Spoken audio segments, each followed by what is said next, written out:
नमस्कार, कान्तिपुर समाचारमा स्वागत छ। सुरु गरौं अहिलेका मुख्य समाचारबाट। मान्यजनबाट टीका जमरा लगाएर विजयादशमी मनाइँदै महामारीका कारण यसपालिको दशैं घर परिवारमै सीमित।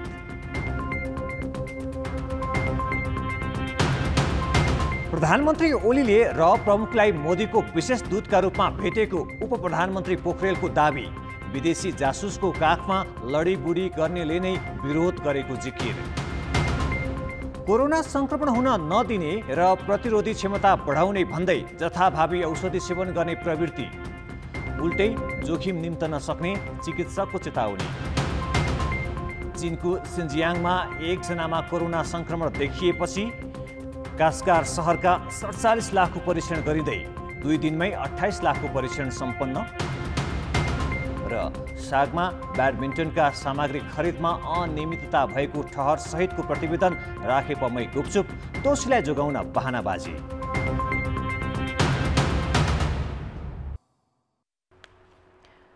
नेपालीहरूको महान चाड बडा दशैं आज मुख्य दिन अर्थात् विजयादशमी मान्यजनबाट टीका तथा जमरा ग्रहण गरी मनाइँदैछ।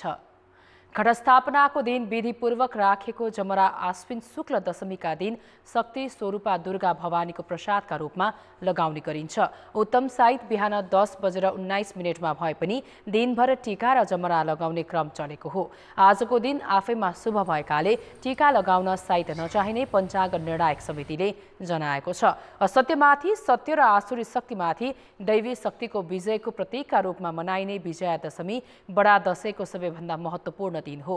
सत्य युगमा देवीले महिषासुर र त्रेता युगमा रामले असत्यको प्रतीक रावणमाथि आजकै दिन विजय प्राप्त गरेकाले त्यही समयदेखि विजयादशमी मनाउन सुरु गरिएको धार्मिक विश्वास छ। रातो र सेतो टीका शान्ति र समृद्धिका प्रतीक तथा जमरा देवीलाई मनपर्ने जैवी शक्तिका रूपमा लिइन्छ। यसपालि कोरोना महामारीका कारण बाटाघाटामा आवागमन निकै पातलो रह्यो। सडकमा देखिएकाहरूले संक्रमणको जोखिमका कारण मास्क लगाएका थिए। टीका ग्रहणका लागि धेरै आवागमन भिडभाड र जमघट गर्दा संक्रमणको जोखिम हुने भएकाले चिकित्सक र ज्योतिष पण्डितहरूले सूचना प्रविधिका माध्यमबाटै आशीर्वाद र शुभकामना साटासाट गर्न आग्रह गरेका छन्।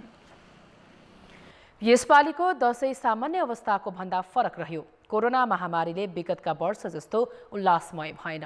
टीका लगाउन आफन्त कहाँ जानेहरू निकै कम देखिए भने जानेहरूले सावधानी स्वरूप मास्क लगाए। भिडभाडमा संक्रमणको जोखिम हुने भएकाले जमघट निकै कम भएको मात्र होइन, गाउँघरदेखि सहरमा पिङमा रमाएको दृश्य पनि देखिएन। ताप्लेजुङ फुङलिङका 83 वर्षीय दुर्गा उपाध्यायलाई यो वर्षको दशैंमा छोरा छोरी र बुहारीलाई टीका जमरा लगाएर आशीर्वाद दिने ठुलै रहर थियो। तर रहर पूरा भएन। परिवारका सबै सदस्यलाई टीका लगाइदिन नपाउँदा उनलाई खल्लो लाग्यो। एक नातिनी र श्रीमतीका साथ उनी गाउँमा छन्। झापामा रहेका 2 छोरा बुहारी र छोरी कोरोना महामारीका कारण यसपालि घर आएनन्। 77 सालको चाहिँ दशैं त्यति मजा आउँदो भएन। हामी सबै एकै ठाउँदाखेरि धेरै हँसिलो खुसिलो एउटा रमाइलो हुन्थ्यो। त्यो हुन अलिक सकेन।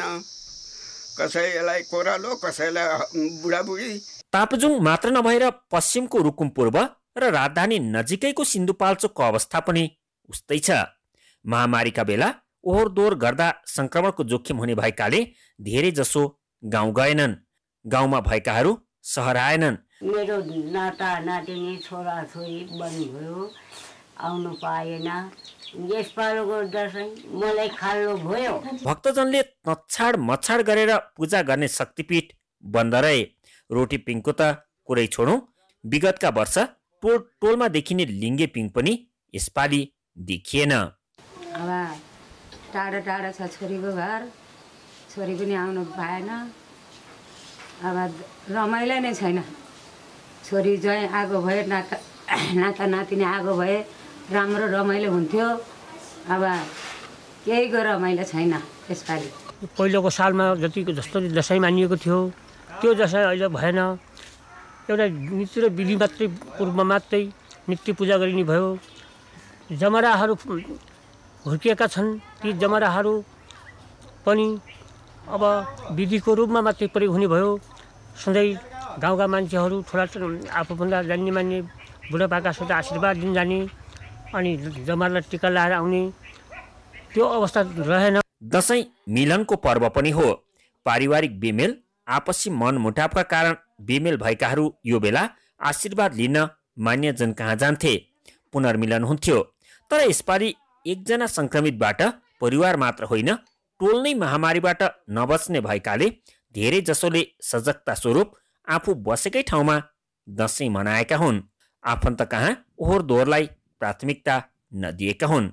कान्तिपुर समाचारका लागि रुकुम पूर्वबाट महेश केसी र सिन्धुपाल्चोकबाट कमला पाखरिङका साथ आनन्द गौतम, ताप्लेजुङ।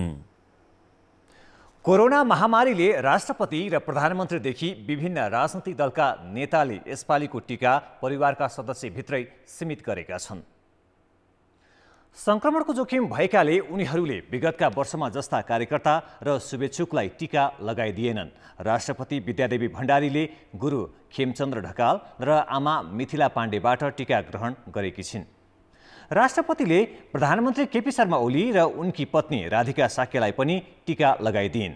प्रधानमन्त्री मास्क लगाएर राष्ट्रपति कहाँ पुगेका थिए। राष्ट्रपति कार्यालयले भिडभाड हुने भएकाले अरूका लागि भने यसपालि टीका कार्यक्रम राखेको थिएन।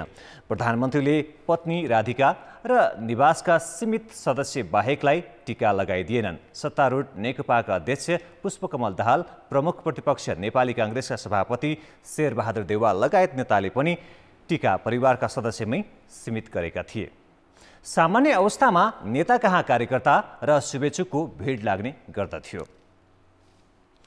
प्रधानमन्त्री केपी शर्मा ओली र भारतीय गुप्तचर संस्था रका प्रमुख सामन्त कुमार गोयल बीचको भेटवार्तालाई लिएर सत्तारूढ दल नेकपामा चर्को आरोप प्रत्यारोप चलेको छ। पार्टी प्रवक्ता नारायण काजी श्रेष्ठले विदेशी समकक्षी जस्तो गरी प्रधानमन्त्रीले भारतीय गुप्तचर निकायका प्रमुखलाई भेट्नु कूटनीतिक मर्यादा विपरीत भनेको भोलिपल्ट उप प्रधानमन्त्री ईश्वर पोखरेलले त्यसको कडा प्रतिवाद गरेका छन्। कूटनीतिक मर्यादा विपरीत भन्ने नेताहरूले नै विदेशी गुप्तचरसँग खुसामत गर्न तछाड मछाड गरेको आरोप समेत उनले लगाएका छन्। सत्तारूढ नेकपाका प्रवक्ता नारायण काजी श्रेष्ठ र पूर्व गृहमन्त्री समेत रहेका स्थायी समिति सदस्य भीम रावलले प्रधानमन्त्री ओलीले भारतीय गुप्तचर निकाय रका प्रमुखलाई भेटेर कूटनीतिक मर्यादा भुलेको राष्ट्रिय स्वाभिमानमाथि आँच पुर्याएको आरोप लगाएका थिए। प्रवक्ता श्रेष्ठले आइतबार सामाजिक सञ्जालमा पार्टीभित्र छलफल नगरी कार्यसूची बिनाको भेटवार्ताले राष्ट्रिय हित र सार्वभौमिकता कमजोर गर्ने भन्दै प्रधानमन्त्रीको आलोचना गरेका थिए। त्यस्तै विदेशी गुप्तचरसँग समकक्षी चाहिँ औपचारिक वार्ता गर्नु कूटनीतिक इतिहासकै पहिलो घटना भन्दै उनले राष्ट्रिय स्वाभिमान, प्रतिष्ठा र कूटनीतिक शाखा गिराउने काम भएको उनको टिप्पणी थियो। पार्टीकै प्रवक्ताले सार्वजनिक रूपमा यो टिप्पणी गरेको भोलिपल्टै उप प्रधानमन्त्री ईश्वर पोखरेलले कडा प्रतिवाद गरेका छन्। गोयल भारतीय प्रधानमन्त्री नरेन्द्र मोदीको विशेष दूतका रूपमा ओलीलाई भेट्न आएको उनको दावी छ। प्रधानमन्त्री ओलीले भारतसँग रहेका सीमा विवाद लगायतमा नेपालको प्रष्ट अडान राखेको र त्यसको टिपोट परराष्ट्र मन्त्रालयसँग सुरक्षित रहेको पोखरेलको दावी छ। ओली र गोयल बीच कार्तिक 5 गते प्रधानमन्त्री निवास बालुवाटारमा करिब 2 घण्टा लामो वार्ता भएको थियो। ऐतिहासिक प्रमाणका आधारमा सीमा समस्या समाधान गर्नुपर्ने प्रस्ताव प्रधानमन्त्रीले राखेको र त्यसलाई प्रमुख गोयलले सकारात्मक रूपमा लिएको पोखरेलले उल्लेख गरेका छन्। उक्त भेटलाई मर्यादा विपरीत भन्नेलाई उनले विगतमा छिमेकीको न्यानो काखमा सुतेर देशका विरुद्ध गतिविधि गर्ने विदेशी जासुसलाई भेट्न तछाड मछाड गर्नेहरू नै अहिले ओलीले राष्ट्रहितका पक्षमा अडान राख्दा घेराबन्दी गर्न लागेको आरोप लगाएका छन्। कान्तिपुर समाचारका लागि सुबिन्द्र श्रेष्ठ, काठमाडौँ। कोरोना भाइरस संक्रमण दर अहिलेसम्मकै उच्च देखिएको छ। पछिल्लो 24 घण्टामा 5006 नमुना परीक्षण गर्दा 35% संक्रमण पुष्टि भएको हो। यो अहिलेसम्मकै उच्च संक्रमण दर हो। यस्तै भाइरसका बिरामी मध्ये थप 15 जनाको मृत्यु भएको छ। मृतकको संख्या 862 पुगेको छ। पछिल्लो 24 घण्टामा 1741 संक्रमित थपिएका छन्। परीक्षण 5000 मा झारिएकाले नयाँ संक्रमित अघिल्ला दिनको तुलनामा कम भएका हुन्। परीक्षण गरिएको नमुनाका आधारमा भने संक्रमण दर अहिलेसम्मकै धेरै 35% हो। यसअघि कार्तिक 5 गते 5743 जना संक्रमित थपिँदा त्यो दिनको संक्रमण दर 28.5% थियो। आज थपिएका संक्रमित मध्ये 51% अर्थात् 800 95 जना काठमाडौँ उपत्यकाका हुन्। नयाँ संक्रमित तुलनामा निको हुनेको संख्या भने बढी छ। आज 4005 जना संक्रमण मुक्त भएपछि निको हुनेको संख्या 72% नागेको छ। सक्रिय संक्रमित 43,293 जना मध्ये 32,600 घरमै छन्। यस्तै आइसियुमा 285 र भेन्टिलेटरमा 64 बिरामी छन्। कोरोना भाइरसबाट बच्न भन्दै जथाभावी औषधि सेवन गर्ने प्रवृत्ति बढेको छ। कोरोनाको संक्रमण हुन नदिने र प्रतिरोधी क्षमता बढाउने भन्दै डाक्टरको सिफारिस बिनै त्यस्ता औषधि खाँदा थप जोखिम निम्तन सक्ने चेतावनी चिकित्सकहरूले दिएका छन्। कोरोना भाइरस लागेपछि निको पार्ने वा लाग्नै नदिने गरी कुनै औषधि वा खोपको विकास भइसकेको छैन। यो रोग लागेपछि जे लक्षण देखिन्छ त्यसै अनुसारको औषधि डाक्टरले सिफारिस गर्छन्। यो भाइरस नियन्त्रण गर्न प्रभावकारी हुन सक्ने कतिपय औषधि त चिकित्सकीय परीक्षणका लागि चिकित्सककै निगरानीमा दिने गरिएको छ। तर बजारमा कोरोनाबाट बच्न भन्दै मानिसहरू जथाभावी औषधि किनेर खाने प्रवृत्ति बढिरहेको छ। संक्रमित तथा संक्रमण नभएकाहरूले समेत आफू खुसी विभिन्न भिटामिन, जिंक आदि प्रयोग गरिरहेका छन्। रोग प्रतिरोधात्मक क्षमता बढाउने भन्दै vitamin A, B, C, D तथा जिंक किन्नेहरू बढेको औषधि विक्रेताहरू बताउँछन्। पहिला जस्तै त अब डाक्टरले प्रिस्क्राइब गरेपछि मात्रै लानुहुन्थ्यो। त्यो 10 जना 15 जना लान्थ्यो भने अहिले 30, 40, 45, 50 जनासम्म लान्छ अहिले। पहिला त अब डाक्टरको प्रिस्क्रिप्सन अनुसार नै आउनुहुन्थ्यो लिनलाई, अहिले चाहिँ आफै लिन आउनुहुन्छ। त्यस्तै आयुर्वेदिक औषधि र गुर्जो लगायत औषधिजन्य वनस्पतिको पनि घरमै आफै सेवन गर्ने प्रवृत्ति देखिएको छ। सम्भावित असर र मात्राको ख्यालै नगरी यस्ता औषधि तथा औषधिजन्य वस्तुको सेवनले हानि गर्न सक्ने चिकित्सकहरूको चेतावनी छ। एउटा डाक्टरको हिसाबमा के भन्न चाहन्छु भने आम पब्लिकलाई त्यसरी हचुवाको हिसाबले खानु भएन। अहिले खाना चाहिँ पाइयो भनेर खानु पर्छ भनेर जथाभावी खानु होइन। यसका सर्टेन मापदण्ड हुन्छन्। डाक्टरको प्रेसक्रिप्सन बिना होइन औषधि त औषधिको हिसाबले प्रयोग भएका हो नि त। भिटामिन चाहिँ धेरै खायो भने हाइपर भिटामिनोसिस भन्ने हुन्छ। जिंक धेरै खायो भने चाहिँ एकुमुलेसन भएर चाहिँ त्यसको टोक्सिक इफेक्टहरू देखिन सक्छ लङ टर्म खायो भने। त्यसले गर्दा कति खाने, कति मात्रामा खाने, कति समयसम्म खाने, यी सबै कुराहरू र कति खाँदाखेरि कति फाइदा हुन्छ भन्ने कुरा त तथ्यभन्दा बाहिर गएर यो बाहिर बजारमा किनेर खाने कुराहरू होइन। त्यस कारण म के भन्छु भने यदि औषधि रूपमा सेवन गर्नुहुन्छ भने डाक्टरको सल्लाह लिनु पर्यो। भिटामिन बढी खाएमा कपाल झर्ने, पेट र नसा सम्बन्धी समस्या निम्ताउने जोखिम हुन्छ। जिंकको बढी प्रयोगले पखाला, टाउको दुख्ने लगायतको समस्या हुन सक्छ र गुर्जोको जथाभावी प्रयोगले रक्तचापमा असर पर्न सक्छ। त्यसैले कसैको लहैलहीमा लागेर कोरोनाबाट जोगिनका लागि आफू खुसी औषधिको प्रयोग गर्दा अरू जोखिम निम्तान सक्नेतर्फ पनि हेक्का राख्ने हो कि। कान्तिपुर समाचारका लागि क्यामेरामा विकास जोशीका साथ कृपाल गौतम, काठमाडौँ। कोरोना भाइरस संक्रमण दोहोर्याएर भएका उदाहरण निकै कम छन्। त्यही कारण संक्रमण मुक्त भएकाहरूले स्वास्थ्य सुरक्षा सावधानी अपनाइएको पाइँदैन। तर गम्भीरता नअपनाए फेरि संक्रमण हुन सक्छ। नेपालमै स्वास्थ्यकर्मी सहित 1 दर्जनभन्दा बढीमा दोहोर्याएर संक्रमण भएको छ। नेपालमा अहिलेसम्म 1.5 लाखभन्दा बढीमा कोरोना भाइरस संक्रमण देखिएकामा निको हुनेको संख्या 1 लाख नागेको छ। संक्रमण मुक्त हुनेहरू निष्फिक्री हिँडिरहेका छन्। धेरैमा दोहोर्याएर संक्रमण हुँदैन भन्ने छ। तर दोहोर्याएर संक्रमण हुँदैन भनेर स्वास्थ्य सावधानीमा व्यवस्था गर्नु आफ्नै लागि जोखिमपूर्ण हुने जनस्वास्थ्यविदको भनाइ छ। हुन पनि नेपालमा चिकित्सक सहित 1 दर्जनभन्दा बढीलाई दोस्रो पटक संक्रमण भएको छ। त्यसैले स्वास्थ्य सुरक्षामा व्यवस्था गर्नु घातक हुन सक्छ। निको भइसकेपछि पनि यो महामारीको बेलामा सावधानी चाहिँ अपनाउनै पर्ने हुन्छ। किनभने यो भाइरस चाहिँ नयाँ हो। यो चाहिँ दुईचोटि तीनचोटि पनि सरेको विभिन्न किसिमको चाहिँ अनुसन्धानले देखाएको छ। त्यो हुँदाखेरि मास्क लगाउने, दूरी कायम गर्ने, हात सफा गर्ने, त्यसलाई त हामीले जीवनशैलीकै रूपमा अपनाउनु पर्छ। हामी चाहिँ कोभिड पोजिटिभ भए पनि नेगेटिभ भए पनि यसको चाहिँ खोप नआउने बेलासम्म हामी यही जीवनशैलीमै अगाडि बढ्नुपर्ने हुन्छ। संक्रमण हुनेहरूमध्ये अधिकांश शारीरिक रूपमा कमजोर भएको देखिन्छ। त्यसैले संक्रमण मुक्त हुने बित्तिकै कडा शारीरिक मेहनत गर्ने भन्दा आराममा नै बढी समय दिनुपर्छ। यस्तै रोग प्रतिरोधात्मक क्षमता बढाउने खाद्यान्नमा जोड दिनुपर्ने चिकित्सकको सुझाव छ। उनीहरूका अनुसार संक्रमण मुक्त पछि पनि खाना नरुच्ने, नपच्ने जस्ता समस्या हुने भएकाले बजारिया र चिल्लो खाना खानु हुँदैन। सागसब्जी, फलफुल, गेडागुडी पर्याप्त मात्रामा खानुपर्छ। हामीले गर्ने जुन सावधानी अपनाउनु पर्छ, जस्तै कि मास्क लगाउने, 6 फिटको डिस्टेन्स मेन्टेन गर्ने, भिडभाडहरूमा चाहिँ चस्मा अथवा भाइजर पनि लगाउने होइन, अथवा फेस सिल्ड लगाउने र मेन कुरो चाहिँ ह्यान्ड सेनिटाइजेसन राम्रोसँग गर्ने, त्यो कुराहरू त सधैँ नै गर्नुपर्छ। अनि अरू कुरा के भने तपाईँको इम्युनिटी सायद होला, त्यही पनि त्यो थाहा छैन, किनभने तपाईँले चेकै गर्नुभएको छैन भने तपाईँको इम्युनिटी छ छैन त्यो पनि थाहा हुँदैन। ठिक छ, तपाईँमा एन्टिबडी छ भने पनि त्यो एन्टिबडीले तपाईँले कति मात्रामा प्रोटेक्सन गर्छ भन्ने थाहा हुँदैन। र तपाईँले चाहिँ मास्क पनि लगाउनु भएन, केही पनि गर्नु भएन भने तपाईँको अलिअलि भएको इम्युनिटी भन्दा धेरै नै भाइरस तपाईँको शरीरमा छिर्यो भने त त्यो इम्युनिटीले पनि काम गर्दैन। अनि त्यसै कारणले चाहिँ हामी सधैँ नै सतर्क हुनुपर्छ।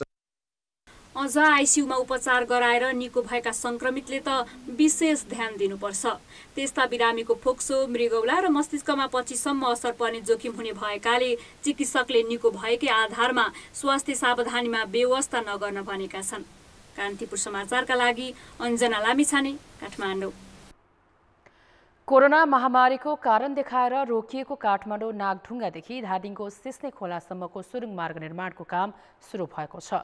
निर्माणको जिम्मा पाएको जापानको हाजमा इन्डो कर्पोरेसनले दशैं लगत्तै सुरुङ खन्ने गरी तयारीको काम अघि बढाएको हो।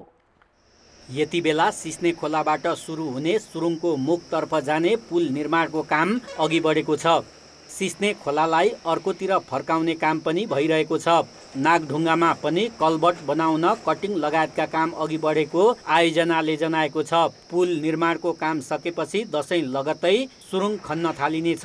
यसअघि कोरोना र लकडाउनका कारण जापानी परामर्शदाता एवं प्राविधिक उतै रोकिएका कारण आयोजनाको कामै रोकिएको थियो। त्यस्तै मुआब्जाका कारण पनि सुरुङ मार्गको काम अघि बढ्न सकेको थिएन। अब मुआब्जा समस्या पनि सकिँदै गएको आयोजनाले जनाएको छ। 2 वर्षभित्र निर्माण पूरा गर्ने लक्ष्यका साथ दशैं लगत्तै सिस्ने खोला र नागढुङ्गा दुवैतिरको मुखबाट सुरुङ खन्न दैनिक 200 जना भन्दा बढी मजदुर परिचालन गरिनेछ। दुईटा पोर्टल इस्टमा चाहिँ काठमाडौँ साइडमा त्यहाँ चाहिँ एप्रोच रोड बनाउने जग्गा अधिग्रहण गर्ने चाहिँ जस्तै घर सब डिसमेन्टल गर्ने कामहरू पनि भइरहेको छ। अनि कल्भर्टहरू बनाउने त्यो चाहिँ सब त्यो जुन प्रिपेरेटरी कामहरू छ त्यो चाहिँ अहिले सुरु भएको छ।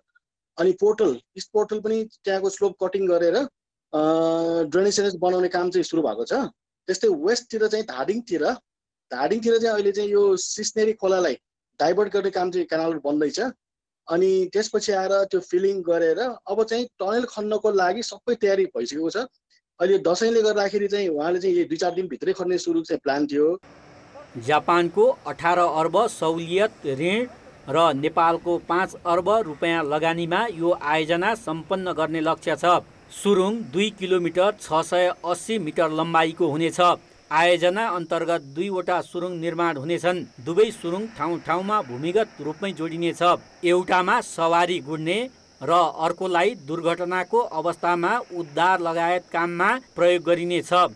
त्यहाँ काम सुरु गरिरहेका छौँ। अहिले पनि तपाईँले अहिले गएर हेर्नु भने 200 जना भन्दा बढी चाहिँ कामदारहरू काम गरिराख्नु भएको छ। र एउटा पुल पनि उहाँहरू अहिले बनाउँदै हुनुहुन्छ र 1 महिनाभित्र हामी सक्छौँ भनेर पनि त्यहाँ निर्माण व्यवसायीले भनेको अवस्था छ। स्वास्थ्य मन्त्रालयबाट निर्देशन भएका सबै मापदण्डहरूको पालना गरी क्याम्पमा बसेका सबै मतलब कामदारहरूलाई स्वास्थ्यका सबै चाहिँ निर्देशनहरू पालना हुने गरी काम गरिएको छ। सबै मापदण्डहरू पुरा गरेर निर्माणको कामहरू सुचारू गरिएको अवस्था। सुरुङ बनेपछि पृथ्वी राजमार्ग हुँदै काठमाडौँ प्रवेश गर्ने र बाहिरिने दूरी घट्नेछ। यसबाट नागढुङ्गा नौबिसे खण्डको उकालो र ओह्रालोमा हुने ट्राफिक जामदेखि अरू जोखिम पनि कम हुने अपेक्षा गरिएको छ। कान्तिपुर समाचारका लागि क्यामेरामा मुरारी घिमिरेका साथ पर्वतराज घिमिरे, काठमाडौँ।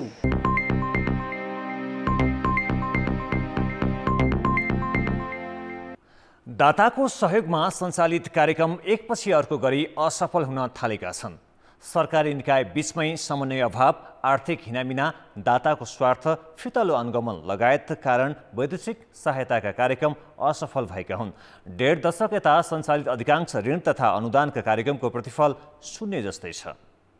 गरिबीको रेखामुनि रहेका नेपालीको आर्थिक उत्थानका लागि विश्व बैंक लगायत दाताको सहयोगमा 2061 देखि 14 वर्षसम्म 29 अर्ब रुपियाँ खर्च गरियो। प्रशासनिक काममा मात्र 11 अर्ब रुपियाँ खर्च भएको देखाइयो। तर गरिबी निवारण कोषले सञ्चालन गरेको कार्यक्रमबाट वास्तविक गरिबले लाभ पाउनै सकेनन्। पहुँच र शक्तिमा हुनेले गरिबको नाममा हाली मुहाली गरे। न त कोषले अनुगमन गर्यो न त दाताले नै प्रश्न उठाए। कोषको 18 अर्ब रुपियाँ खर्चलाई लिएर महालेखा परीक्षकको कार्यालयले अहिले पनि निरन्तर प्रश्न उठाइरहेको छ। निम्न आय भएका कृषकको जीवनस्तर उकास्न 2066मा सुरु भएको व्यावसायिक कृषि तथा व्यापार आयोजना प्याक्टमा 3 अर्ब भन्दा बढी रकम हिनामिना भएको त्यसमा सहयोग गरेको विश्व बैंकले नै खुलासा गर्यो। कृषि मन्त्रालय मार्फत सञ्चालित यस्तै प्रकृतिको अर्को आयोजनाको 5 अर्ब मध्ये 2 अर्ब 38 करोड तालिम, गोष्ठी, परामर्श र भत्तामा स्वाहा पारियो। वैदेशिक सहायतामा कृषि मन्त्रालय अन्तर्गत सञ्चालित 32 अर्बका 8वटा आयोजनाको हविगत पनि यस्तै छ। वैदेशिक सहायतामा सञ्चालित अधिकांश कार्यक्रम जथाभावी खर्च, दाताको स्वार्थ, फितलो अनुगमन लगायतका कारण सफल नभएका हुन्। उनीहरूले आफूले दिएको रकम चाहिँ सही सदुपयोग होस् भन्ने पनि हो। हाम्रो समग्र विकास प्रशासनसँग यसलाई जोडेर हेर्नुपर्छ।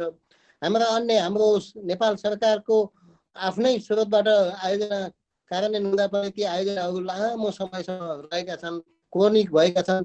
ती सबै र हाम्रो सरकारी काम कारबाही प्रक्रिया झन्झट लगायतले गर्दा यी समेत समस्यालाई ध्यानमा राखेर उनीहरूले कतै अब हाम्रो लगानी सही सदुपयोग नहुन सक्छ भन्ने अवस्थालाई मनन गरेर पनि यो अवस्था आएको हुन सक्छ। एसियाली विकास बैंक एडीबी पनि नेपालको मुख्य विकास साझेदार हो, तर उसको सहायतामा सञ्चालित सहरी पूर्वाधार, ग्रामीण विकास, प्राकृतिक स्रोत, ऊर्जा, यातायात लगायत अधिकांश आयोजना समस्याग्रस्त छन्। कतिपय आयोजना त अल्पत्र नै छन् भने केही आयोजनाबाट एडीबीले नै हात झिकिसकेको छ। सहायताका आयोजना सफल नहुनुमा कार्यान्वयन गर्ने निकायका पदाधिकारी, परामर्शदाता र नियामक निकाय सबै उत्तिकै दोषी छन्। सरकारी निकायबीच समन्वय अभाव र लक्षित समुदायलाई लाभ पुर्याउने भन्दा पहुँच हुनेले बाँडी चुडी खाने प्रवृत्ति पनि कार्यक्रम असफल हुनुका कारण हुन्। सम्बन्धित मन्त्रालयका मन्त्रीहरूले यसमा चासो राखिदिनु पर्नेमा उहाँहरूले नराखिदिने र अब राज्यको चाहिँ प्रमुख कार्यकारी प्रमुखले नै लिनुपर्दा यो काम हुन पनि गाह्रो हुन्छ र यसको लागि भनौँ न माथि जे भनिन्छ त्यो काम चाहिँ नि तल्लो निकायबाट लिन नसकेको अवस्था चाहिँ हो र मन्त्रालय, विभाग र माथिल्लो निकायले चाहिँ अनुगमन गर्न नसकेको नै मुख्य समस्याको रूपमा रहेको पनि छ। विकासका लागि आन्तरिक स्रोतले मात्र नपुग्ने भएकाले वैदेशिक सहायता चाहिन्छ, तर लक्षित समुदायले लाभ पाउने नपाउने ख्यालै नगरी दाताको स्वार्थमा सहयोग लिनु भनेको सीमित पहुँचवालालाई रजाई गर्न दिनु मात्र हो।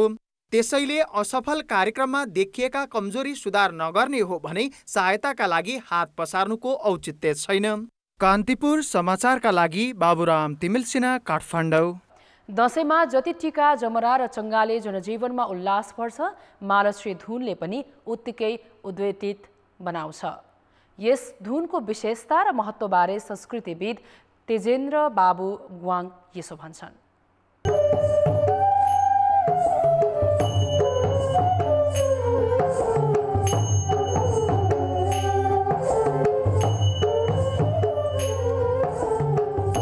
भगवती अष्टमातृकाको चाहिँ पीठ पूजाहरू र आराधना हुन्छ। त्यो आराधनाको बेलामा चाहिँ बजाउने यो विशेष चाहिँ धुन मालश्री धुन हो। यो मालश्री धुनले चाहिँ के छ, मनलाई चाहिँ अत्यन्त चाहिँ आनन्दित चाहिँ बनाउँछ, आह्लादित बनाउँछ, प्रफुल्ल बनाउँछ र सरल ऋतु आफै पनि स्वतन्त्र र चाहिँ सफा यस्तो किसिमको मनै सङ्लो पार्ने खालको चाहिँ ऋतु छ। आकाश एकदम सङ्लो हुन्छ, निर्मल हुन्छ र अनि त्यहाँबाट बारी बगैँचाहरूमा लटरममा चाहिँ फलहरू फलेका हुन्छन्। बारीहरूमा चाहिँ खेतमा चाहिँ जम्मै धानहरू अरू चाहिँ किसिमका चाहिँ अनाज फलिराखेका हुन्छन्। यो चाहिँ यस्तो किसिमको चाहिँ ऋतु त चाहिँ हाम्रो एक वर्षको निमित्त धनधान्यशाली चाहिँ शरद ऋतु हो र त्यही कारणले मालश्री भनेको चाहिँ श्री भनेको त सम्पत्ति नै हो, श्री भनेको चाहिँ ऐश्वर्य नै हो, श्री भनेको चाहिँ सम्पूर्ण चाहिँ के छ पकारी हो, धन हो र यस्तो किसिमको त्यो बेलामा जब ब्याङ्क कुनै किसिमको चाहिँ व्यवस्था थिएन त्यो बेलामा चाहिँ यो धनधान्यशाली चाहिँ यसलाई हामीले चाहिँ मालश्री भनेर चाहिँ यस्तो किसिमको नामै त्यसरी चाहिँ दिएको छ।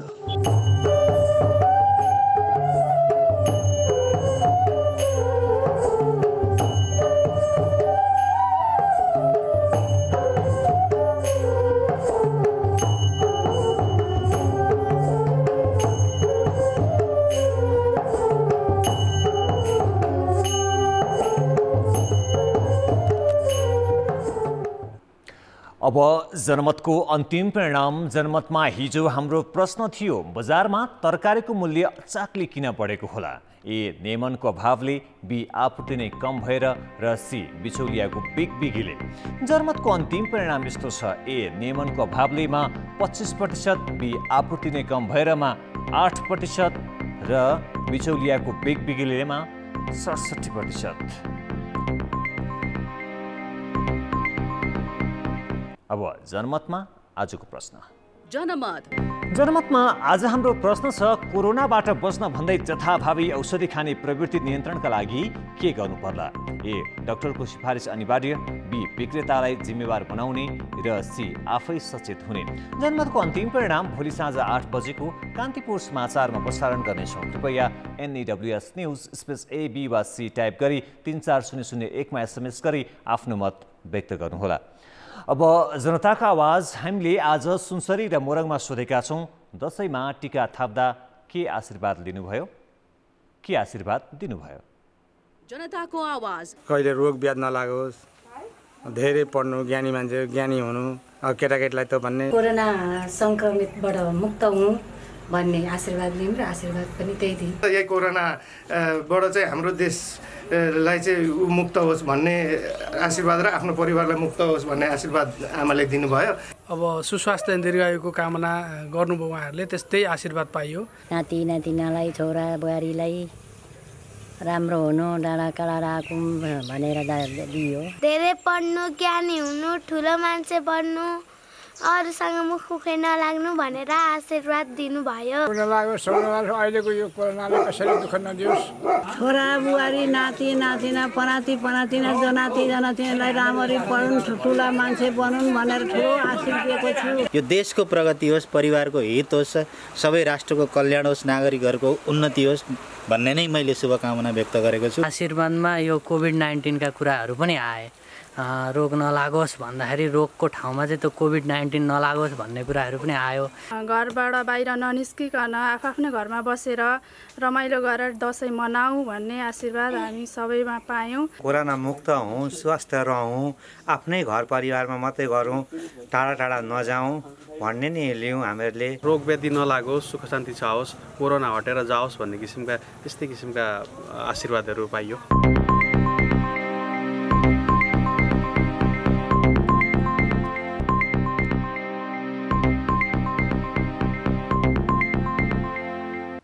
नमस्कार, कान्तिपुर खेलकुद समाचारमा स्वागत छ।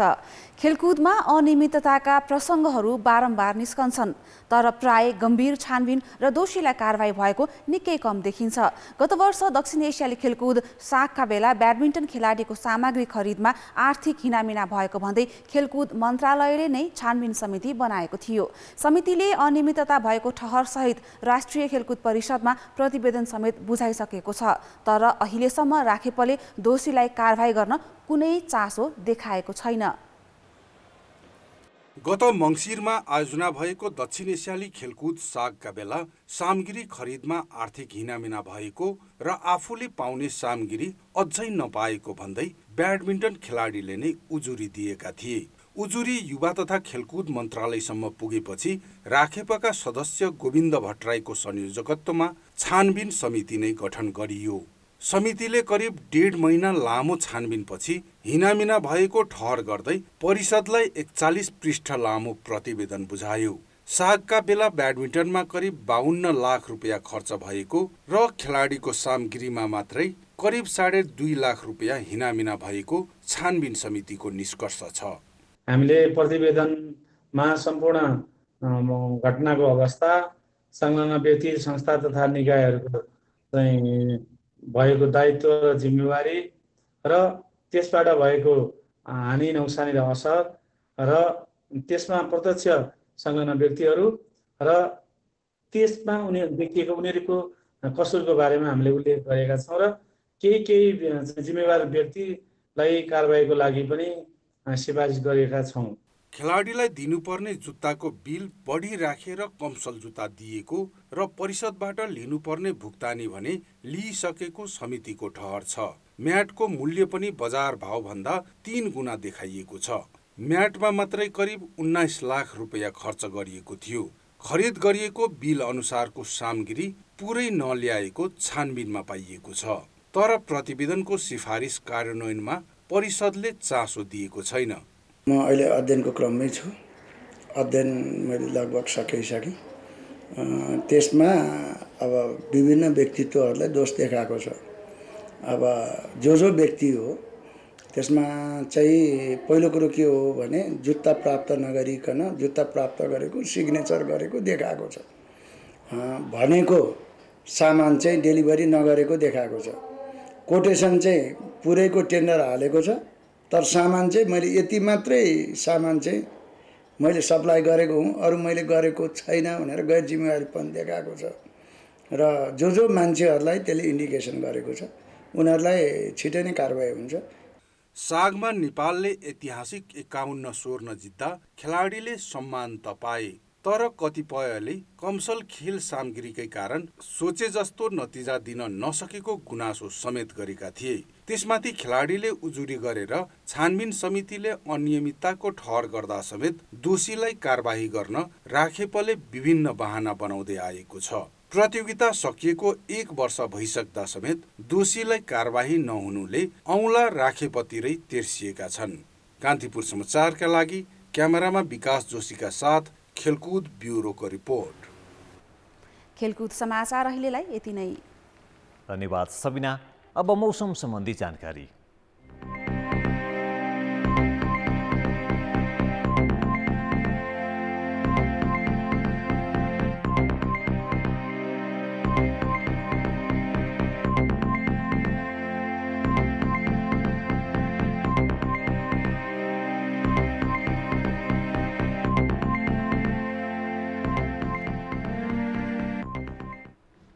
अन्त्यमा मुख्य समाचार फेरि एकपटक। मान्य जनबाट टीका जमरा लगाएर विजयादशमी मनाइँदै महामारीका कारण यसपालिको दशैं घर परिवारमै सीमित।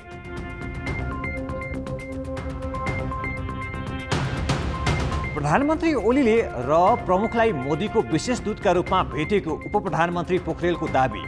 विदेशी जासुसको काखमा लडीबुडी गर्नेले नै विरोध गरेको जिकिर।